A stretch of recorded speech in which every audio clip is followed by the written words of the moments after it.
Chapter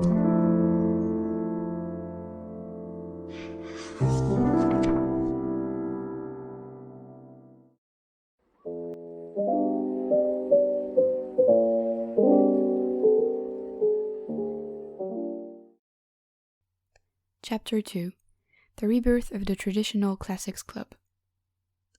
It's often said that life in high school is rose-colored. As the year 2000 comes to an end, the arrival of the day that matches that description as defined by a Japanese dictionary isn't too far off. However, that doesn't mean that all high school students would wish for such a rose-colored life. Whether it's studying, sports, or romance, there will always be some people who would prefer a grey-colored life rather than all that. I know quite a few within my own reckoning. Still, it's quite a lonely way to live one's life. Here I was striking up a conversation of such a topic with my old friend Fukube Satoshi in the classroom filled with the light of the sunset. As always, Satoshi would carry a smiling face and say, "That's what I thought as well. By the way, I never knew you were so masochistic." How unfortunately wrong he was. So I protested. "Are you saying my life is grey-colored?" "Did I say that? But Hotaro, whether it's studying, sports, or what was the other one? Romance? I don't think you've ever been forward-looking in any of those." "I'm not exactly backward-looking either." "Well, true." Satoshi's smile broadened. "You're just saving energy after all." I gave my approval to that with a snort. It's fine as long as you understand that I don't exactly hate getting myself active. I simply dislike wasting energy on anything bothersome. My style is to save energy for the betterment of the planet. In other words, if I don't have to do it, I won't. If I have to do it, make it quick. As I utter my motto, Satoshi would shrug his shoulders as usual. "Whether it's energy saving or cynicism, it's the same thing, isn't it? Have you ever heard of instrumentalism?" "Nope." "In short, it means that for a person like you who has no particular interest, just by observing the fact that you have not joined any club here in Kamiyama High, the holy land of high school club activities, makes you a grey-colored person." "What? Are you saying death from murder is no different from death from negligence?" Satoshi answered without hesitation. "From a certain perspective, yeah. Though it's a different matter completely if you're trying to convince a dead person that his death is due to your negligence in order to exorcise his soul." Cheeky bastard. I once again looked at the person before me. Fukube Satoshi, my old friend, worthy opponent and deadly rival, is rather short for a guy. Even as a high school student, he could be mistaken as a feminine-looking weakling, but he's totally different on the inside. It's quite difficult to explain just what that different is. Anyway, it just feels different. Besides carrying a smile all the time, he's always seen with a drawstring bag as well as his trademark cheekiness. He's also a member of the handicraft club, don't ask me why. Arguing with him is just a waste of energy. I waved my hand to signify the end of this conversation. "Yeah, whatever, just go home already." "Yeah, you're right. I haven't got any club activities today. Maybe I'll go home." As Satoshi stretched his waist, he suddenly realized something and looked at me. "Go home already? That's rare hearing that from you." "What is?" "If it's going home, wouldn't you usually have done so before even uttering that sentence? Just what business would you have after school when you aren't even affiliated with any clubs?" "Ah." I raised my eyebrow and took out a piece of paper from the inner right pocket of my uniform jacket. After quietly handing it to Satoshi, his eyes widened in amazement. No, he's overreacting. It's not like he's really surprised, though it's true that his eyes have widened. Satoshi is well known for such exaggerated reactions after all. "What? How can this be?" "Satoshi, behave yourself." "Isn't this a club application form? I'm surprised. Just what on earth has happened for Hotaro to actually join a club?" It was indeed a club application form. Upon seeing the club name that was written in, Satoshi raised his eyebrow. "The Classics Club?" "You heard of it?" "Of course, but why the Classics Club? Have you suddenly found an interest in classic literature? Now, how should I explain this? I scratched my head and took out another piece of paper from my inner left pocket. It was a letter with scribbled handwriting, which I handed over to Satoshi. Read it. Satoshi promptly took the letter and started going through it, and as expected, began to laugh. Ha! Hotaro, now that sure is troublesome. A request from your sister, huh? No way you could refuse that. Why was he looking so gleeful? On the other hand, I was very aware that I was showing a bitter expression. This airmail from India that arrived this morning was attempting to make adjustments to my lifestyle. Oreki Tomoe is constantly like that, sending letters to derail my life. Hotaro, safeguard the Classics Club. Do you further exist? When I had opened the envelope and read through that brief letter this morning, I became aware of its self-centered contents. I had no obligation to safeguard my sister's memories, but... What was it that your sister is specialized in? Jujutsu? Aikido and Taiho Jutsu. It can be pretty painful if one has the intent to hurt. Yep, my sister, a university student proficient in both academics and martial arts, was not content with conquering Japan alone, and had decided to go out and challenge the world as well. It would not be wise to incur her fury. Then again, while I could attempt to resist with that little pride I had, it was also true that I had little reasons to oppose her.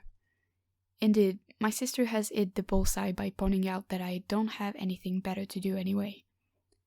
I decided I might as well be an invisible club member rather than an unaffiliated student, and so without hesitation, I submitted that application this morning. You know what that means, Hotaro? Satoshi said while glancing at my sister's letter. I sighed and said, Yeah, there doesn't seem to be any benefit from this. No, that's not what I meant. Lifting his gaze from the letter, Satoshi said with a strangely cheerful tone. He tapped the letter with the back of his palm and said, There are currently no members in the Classics Club, right? This means that only you get to keep the club room for yourself. Isn't that great? A private base within school for your own use.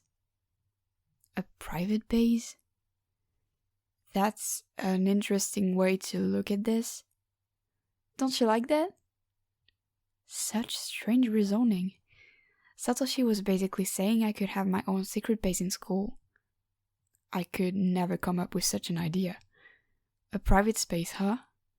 It's not like I really desire such a thing and would strive to work hard for it, but it's not so bad if it comes as a perk.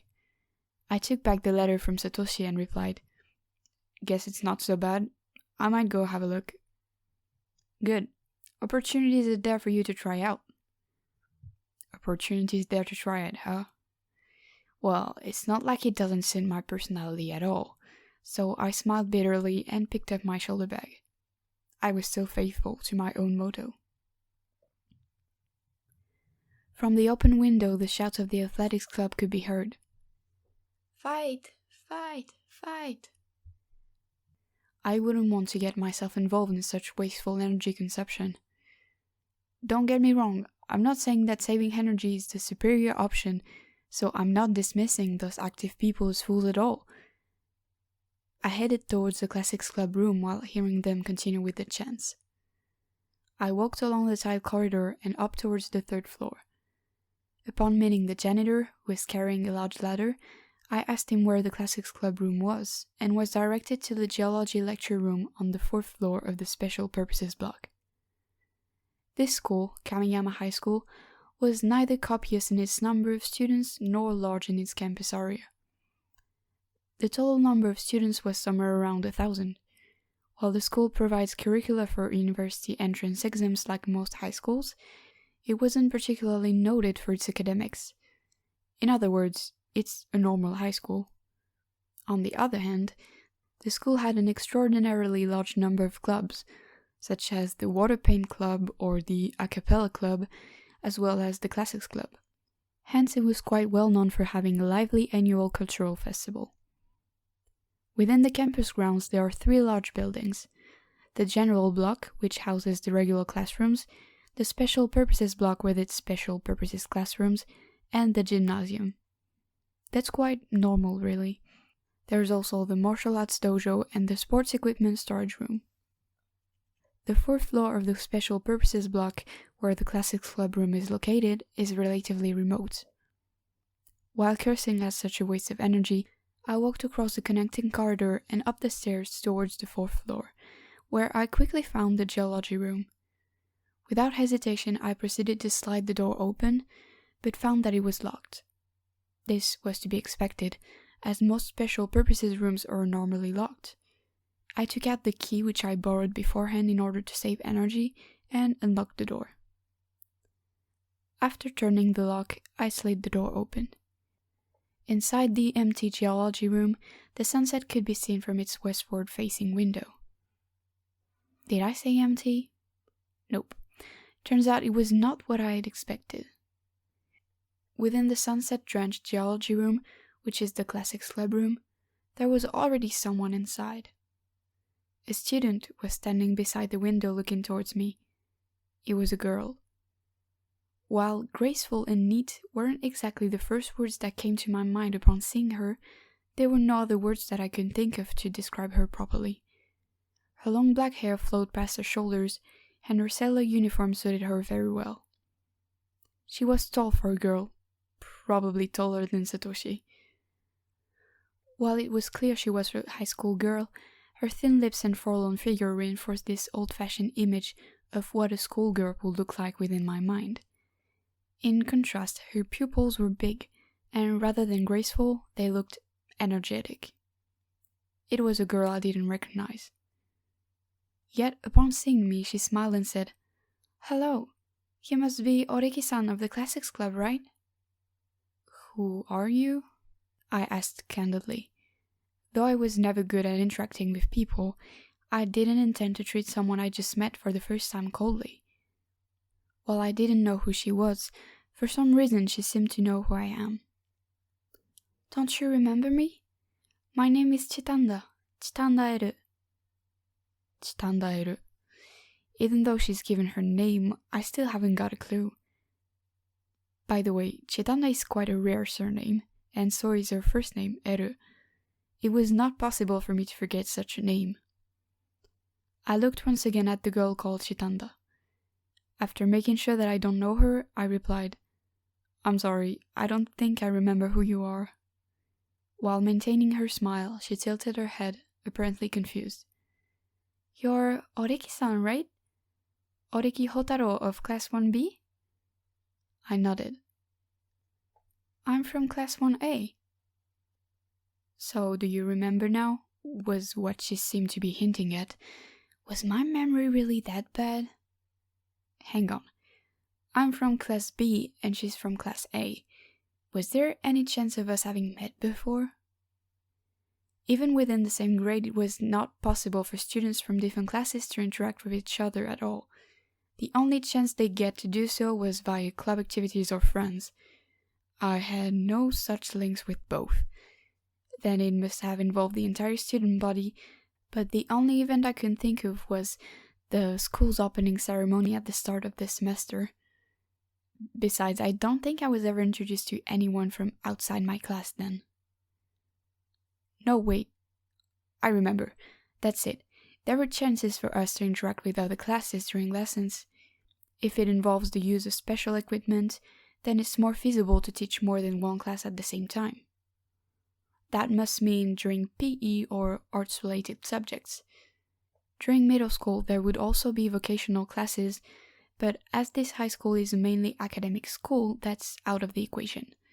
And PE is gender separated, so that leaves... Could it be that we had music lessons together? Yes, that's it. Chitanda nodded her head greatly. Despite figuring that out myself, I was still surprised. For the sake of my remaining pride, I must confess that I have only attended any of those optional art lessons once ever since enrolling here. So it was of course impossible for me to remember any faces or names. But on the other hand, this girl called Chitanda managed to remember me after seeing me just once, so here was living proof that it was not exactly impossible. Let me tell you this, she must have possessed a frightening level of observation and memory. Still, it could also be that it's all coincidental. Different people could interpret different meanings from reading the same newspaper article after all. I regained my senses and asked, "So, Chitanda-san, what brings you here to the geology room?"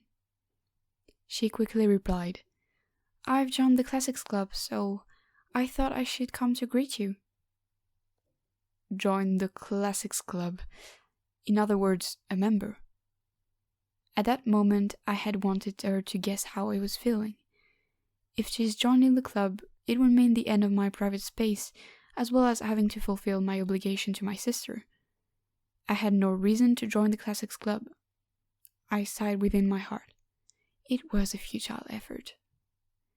While thinking that, I asked, "Why are you in the classics club as well?" I didn't want to join this club. I tried to convey this implied message within my question, but it seemed like she totally didn't get it. "Well, I have personal reasons for joining." She even evaded my question. Unexpectedly, this Chitanda-ero is quite suspicious. "What about you, Oreki-san?" "Me?" Now that's tricky. How should I answer her? I don't think she'd understand that I came here due to an order from my sister. But as I began to think about it, I realized she didn't really need to know my reason. Suddenly, the door slid open and a live voice boomed inwards. "Hey, what are you guys doing here?" It was the teacher, probably patrolling the campus after school time. With a firm body and tan skin, he seemed to be a PE teacher. Though he wasn't carrying a bamboo sword, it wouldn't look too far-fetched to imagine him with one. While he's way past his prime, he still has that air of authority around him.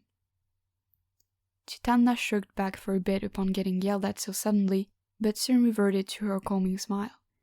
She then went to greet the teacher. "Good afternoon, Morishita-sensei." She made a perfect salutation by the way she bowed her head, with the right speed and angle. Seeing how she maintained her manners regardless of where she was, I couldn't help but feel envious of her.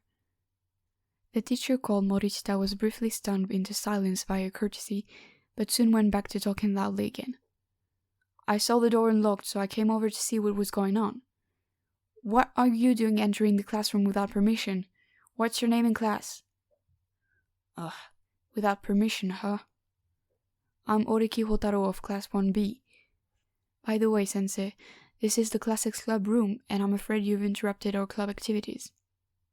"The Classics Club?" Without hiding his suspicions, he continued. "I thought it had been abolished." "Well, that was before today. It's been reactivated this morning. You can confirm with our supervising teacher, Oide-sensei?" "Yes, you can confirm with Oide-sensei." A suitable explanation at a suitable moment. Morishita quickly lowered his volume. "Oh, I see. Well, continue with what you're doing." "But you've only just seen us." "And remember to return the key when you're done." "Yes, sir." Morishita once again turned to gaze at us before shutting the door roughly. Chitanda once again cowered her body at the loud sound, but then gently whispered, He's quite loud for a teacher." I smiled. "Anyway, guess I have no more business here." "Alright, now that we're done with the introduction, shall we go home?" "Huh? We're not having any activities today?" "Well, I'm going home." I picked up my shoulder bag, which doesn't have much stuff in it, and turned my back towards Chitanda. "I'll count on you to lock the door. You don't want to get yelled at like that again, do you?" "Hey?" I then proceeded to leave the geology room. Or rather, I was about to leave when I was stopped by Chitanda's discerning voice. "Please wait." I turned to look around to look at Chitanda, who looked as though she had been told something quite unthinkable, and who said blankly, I can't lock the door." "Why is that?" "Because I don't have the key." "Oh yeah, the key's with me." There weren't that many spare keys available to be borrowed, it seems, so I took the key from my pocket and held it towards her. Here, you take care of... please take care of this, Chitanda-san. But Chitanda didn't respond. She simply stared at the key hanging from my finger, and before long she tilted her head and asked, "Oreki-san, why are you carrying that?" Is she missing a few screws in her head? Well, I couldn't have come in without a key. Wait a minute, how the hell... How did you come into this room, Chitanda-san? The door wasn't locked when I came in. I thought someone else had entered before me, so I didn't need a key to enter. I see. Since unless she received a letter from a former member like I have, she wouldn't have known that there were no other members in the Classics Club. Is that so? When I came, the door was locked.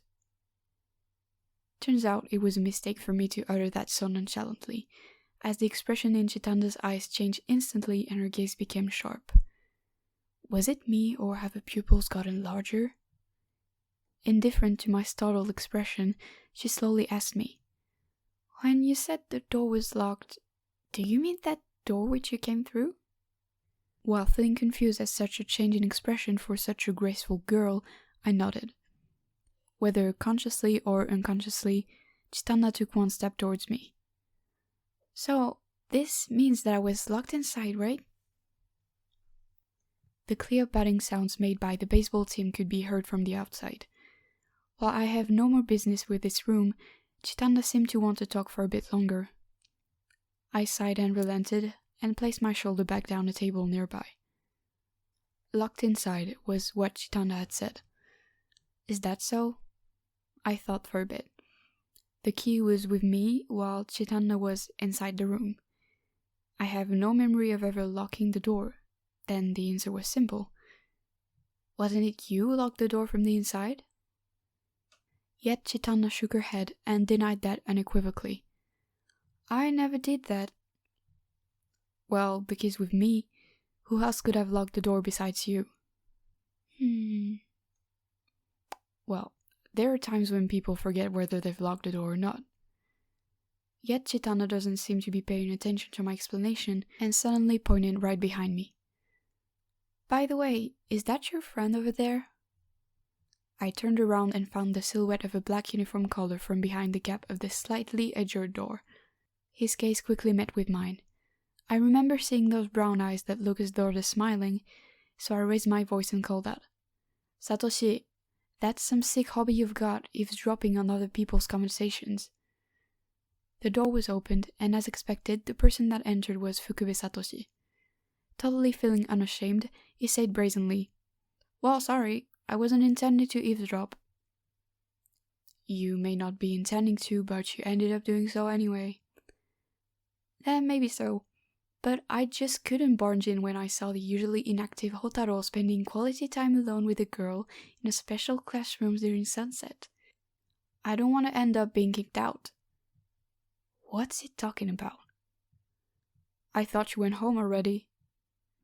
Yeah, I was about to, but then I saw you with this girl inside this room from downstairs. Guess I'm still inexperienced as a peeping Tom.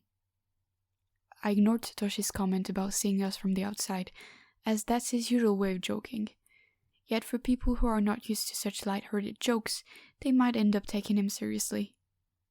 Seems like Chitanda too has been fooled.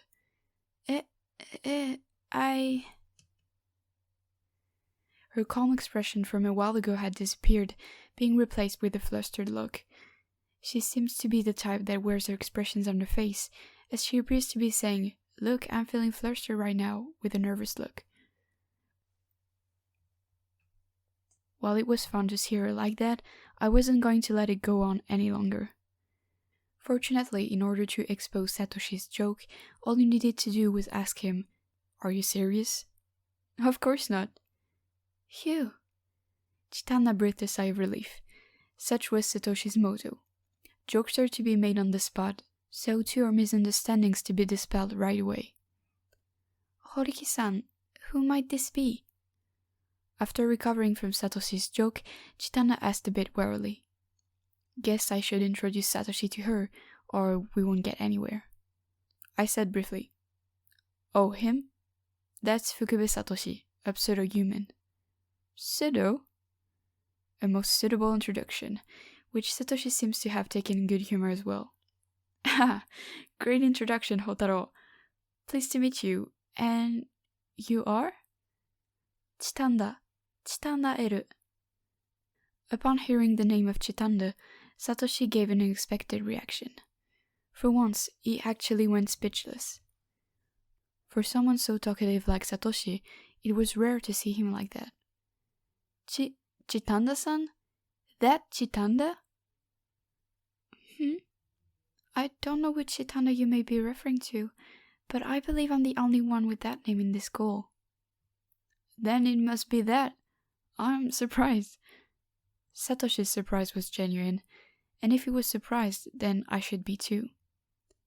I learned some time ago that this fellow has a way of finding out all sorts of amazing information.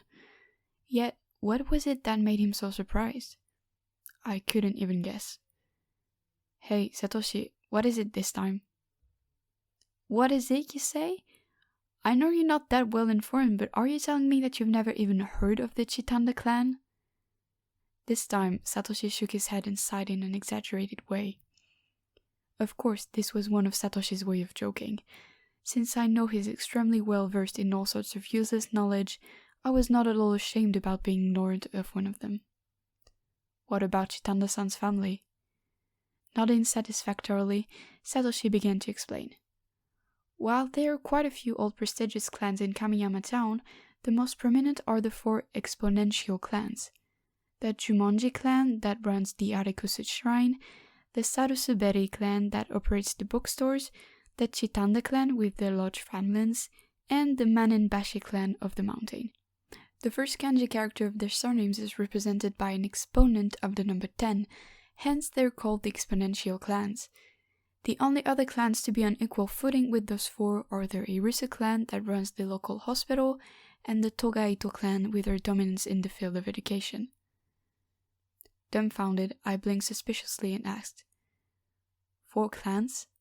Satoshi, are you serious? How rude. Have I ever lied about stuff like this? If Satoshi says it's true, then it's most likely true. Yet, prestigious clans in this day and age? While Satoshi was still scowling, Chitanda came to his aid. I've heard of that story before, though I'm not quite sure about my family being a famous clan. So it's all true? But this is the first time I've heard about the 4 exponential clans. As I stared at Satoshi, he merely shrugged his shoulders. I didn't say I was lying. But that was all made up anyway, wasn't it? Well, I always wanted to be the one to get a legend started. As though wanting this topic to end, Satoshi clapped his hands together and said, "Anyway, Hotaro, what seems to be the trouble here?" "You're sure quite inquisitive." So, in order to make a long story short, I briefly explained the details to him. It was getting a bit dark, so Chitanda went to turn on the lights. After hearing the story, Satoshi crossed his arms and started to groan. It is a strange case. How so? It's just that Chitanda happened to forget that she locked the door, isn't it? No, it is strange. Satoshi uncrossed his arms and clapped his hands. Lately, schools have been very demanding on how their campuses are run. Kamihai's management of his classrooms is particularly bothersome. In case you haven't noticed, none of the classrooms here can be locked from the inside. The reason is to prevent students from doing anything suspicious inside. As Satoshi explained triumphantly, a suspicion was raised in my head. I know Satoshi can be particularly diligent in finding out such trivial knowledge, but isn't he learning a bit too much, considering he's only been in this school for less than a month? How do you know about this stuff? Well, I was trying to hide myself in the classroom in order to experiment with something last week, but then I found out I couldn't lock the door from the inside. You know, I think the school designed its doors to prevent specifically the likes of you from doing anything suspicious. Well, I guess so. You bet. We both laughed. As a result of our dry laughter, Chitanda took a step backwards. Noticing this, I cleared my throat and said, "Well, something must be wrong with the lock then. It's getting dark, so I'm going home." I stood up from the table I was sitting on. I felt someone grab my shoulder.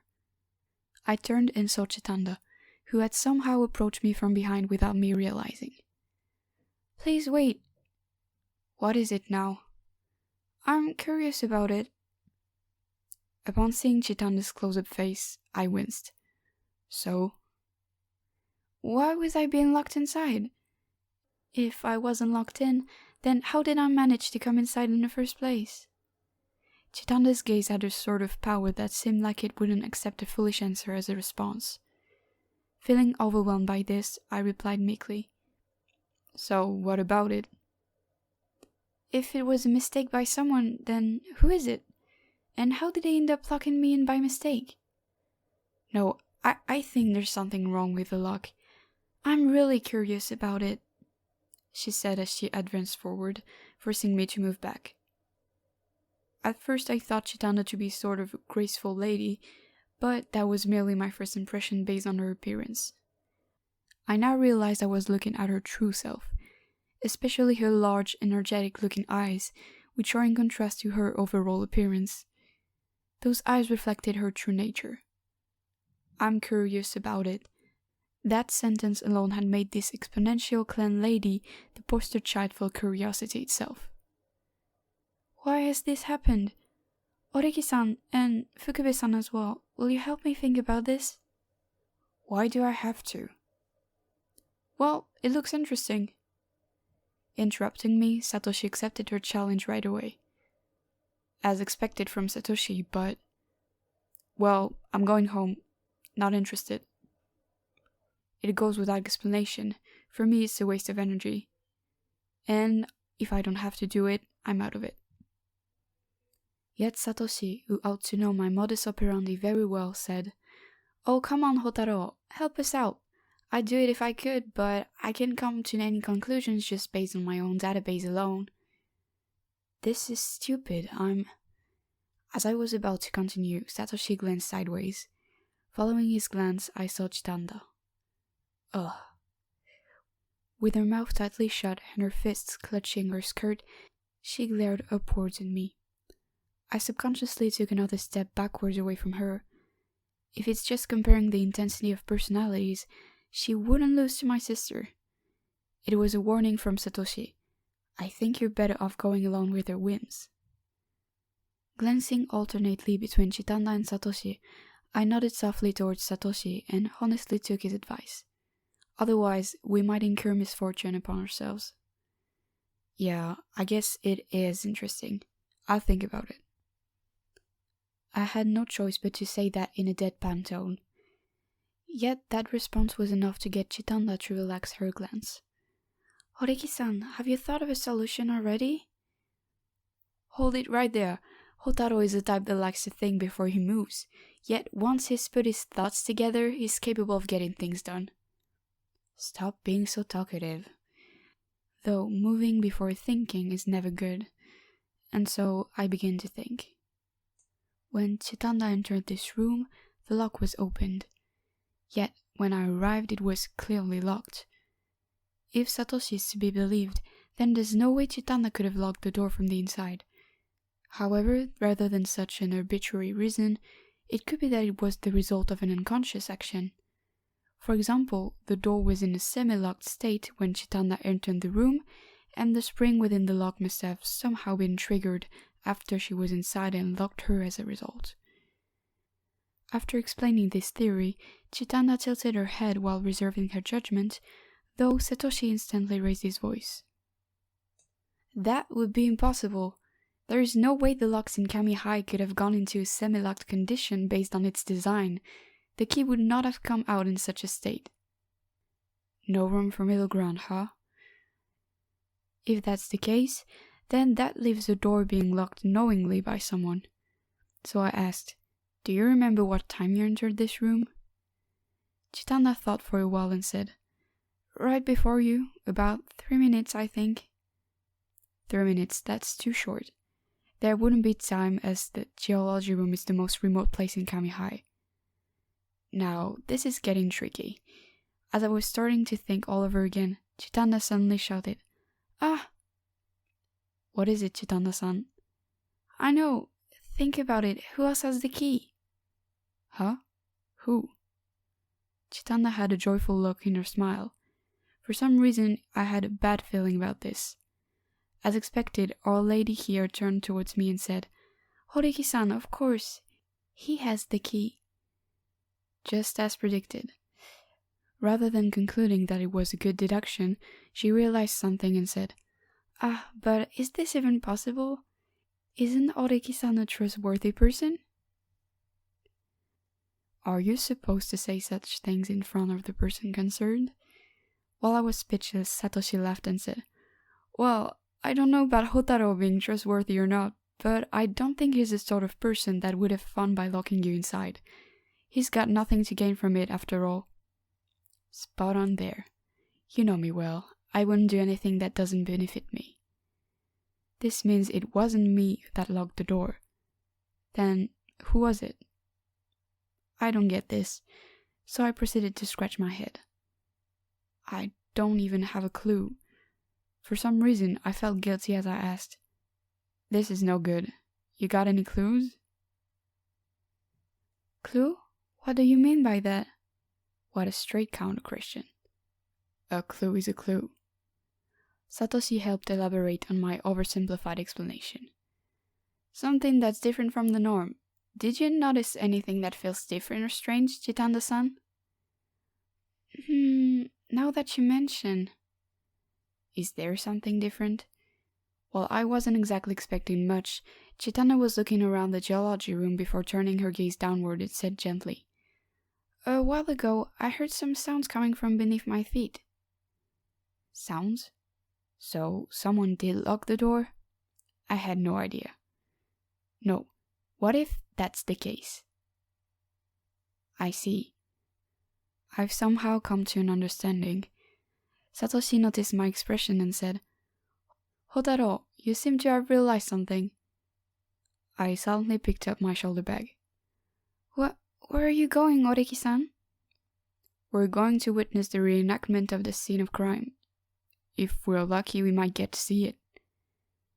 I sensed Chitanda frantically following me, and Satoshi is right behind her, no doubt. It was already quite late as closing time was approaching. The baseball team could clearly be seen tidying up their equipment. Chitanda and Satoshi, whom I should have already left behind long ago, ended up accompanying me. Or rather, they were following me. Chitanda walked beside me and asked, "Tell us already. How come you figured out already?"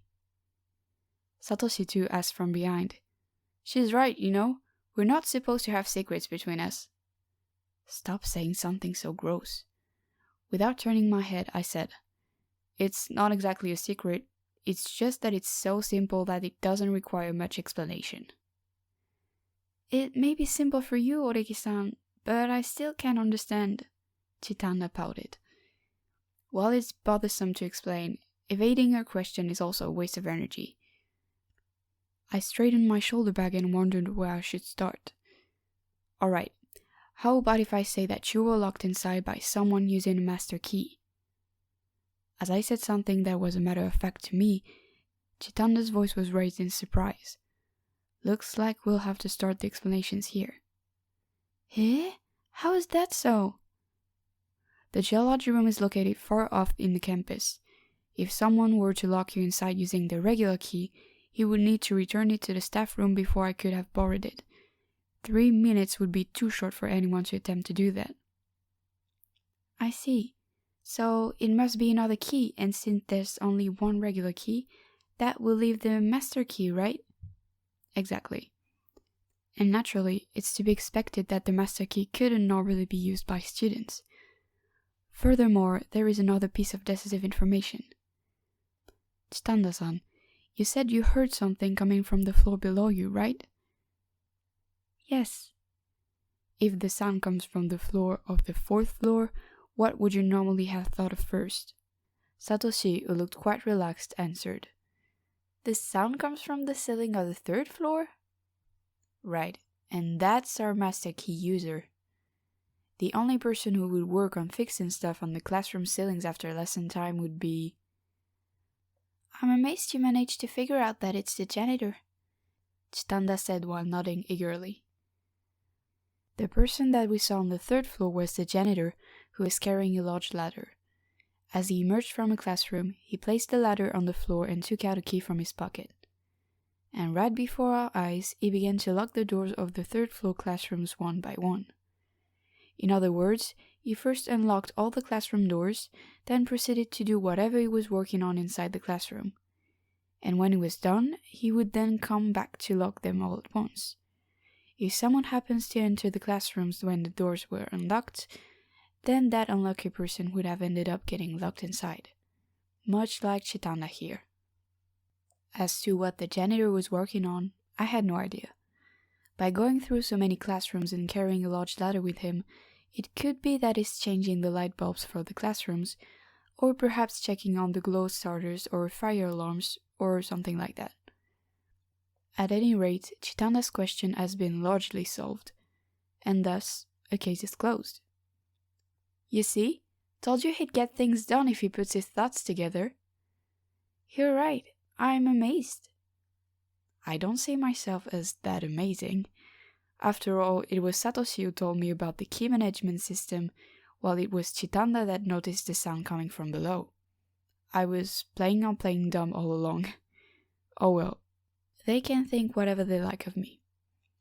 At any rate, I was made to go through all that trouble, but upon looking at Chitanda and seeing such honest admiration reflected in her meaningful eyes, I ended up swallowing any complaints that I may have had. Well, anyway, even though you were in an indoor environment, I still don't understand how you didn't hear the doors being locked. Yet Chitanda didn't take that as a criticism or sarcasm and merely smiled. Well, I could explain that. I was looking at that building from the window, she said, and pointed towards a building by the road. It was the martial arts dojo. It was a shabby-looking wooden building, worn down after being exposed to the elements for so long.